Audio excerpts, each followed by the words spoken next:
अभी न्यायालय ने एक फैसला कर दिया कि ओबीसी कैटेगरी का कैंडिडेट ओबीसी कैटेगरी में ही जाएगा। अगर मान लीजिए वो टॉप करता है, वो तब भी ओबीसी में जाएगा। तो आपने एक तरीके से न्यायालय ने एक तरफ न्यायालय का ये है कि 50% से ज्यादा आरक्षण नहीं हो सकता, 49.5% आरक्षण है ओबीसी और एससी एसटी का। तो जब ओबीसी या एससी एसटी का कोई ऊपर मेरिट में जाने वाला है और जनरल कैटेगरी में आता है, वो नहीं जा सकता है। इसके मानिए आपने देश की 15% जनसंख्या के लिए 50.5% रिजर्वेशन कर दिया। हुआ कि नहीं हुआ राउत जी? 15% आबादी के लिए 50.5% आरक्षण और 85% आबादी के लिए 49.5% आरक्षण। जब न्यायालय इस तरह के फैसले देने लगेंगे तो आप लाइए आयोगों को, कुछ नहीं हो सकता। लगातार लोगों को मेरा तो ये सुझाव है, अभी आप क्या करने वाले, ये जब आ जाएगा ये पिछड़ा वर्ग आयोग, इसी पिछड़ा वर्ग आयोग से आप इसमें फिर और वर्गीकरण कराएंगे। किन जातियों ने इसका आरक्षण जो है ले लिया ज्यादा, इन जातियों ने बहुत आरक्षण छीन लिया है ओबीसी में, इनने जो छीन लिया है एससी एसटी में। ये तो दिखाई पड़ता है सबको। लेकिन जो 50.5% में जिनकी आबादी 0.1% इस देश में नहीं है, वे 10% आईएएस, 15% आईएएस हैं, उनकी तरफ किसी का निगाह नहीं जाती। इसलिए मेरा सुझाव है ये झंझट हमेशा के लिए खत्म हो सकता है अमित शाह साहब, आप चाहें तो।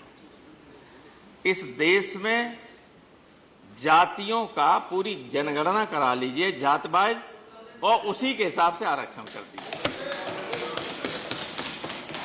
उसी के हिसाब से कोई ओबीसी नहीं, कोई एससी एसटी नहीं, कोई प्रकाश नहीं, कोई जनरल नहीं, आप केवल जाति के आधार पर आरक्षण सारे देश में करा दीजिए।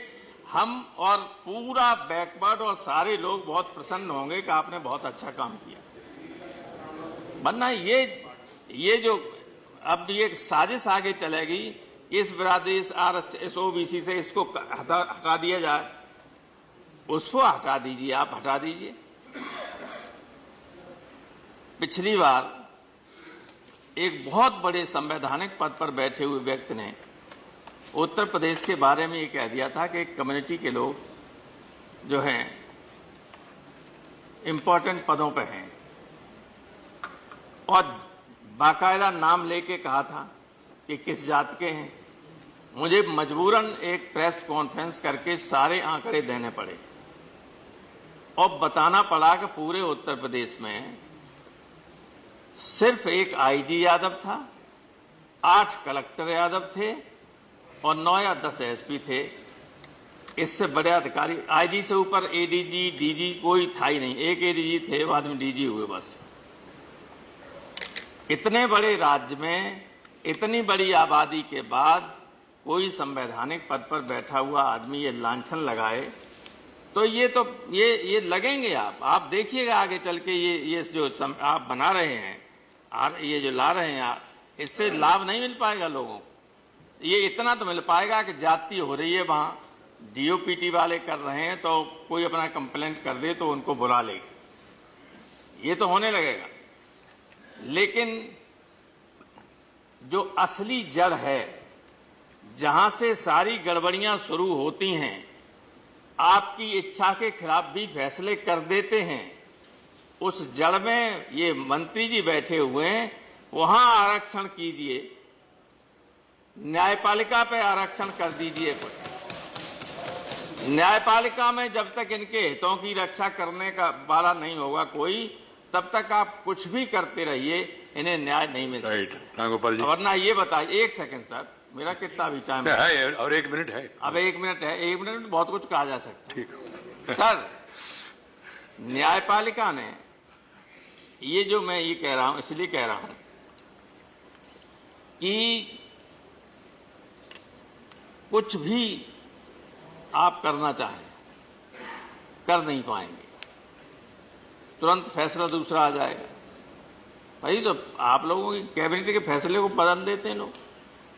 13 जजों का फैसला, इंदिरा साहनी केस का तो सबसे बड़ा बेंच थी, उसका फैसला था, उसी का फैसला था ये आरक्षण वाला, और ये कह दिया कि ये लोग नहीं जा पाएंगे जनरल कैटेगरी में। ये एक जज का फैसला था, वो भी हाई कोर्ट का था।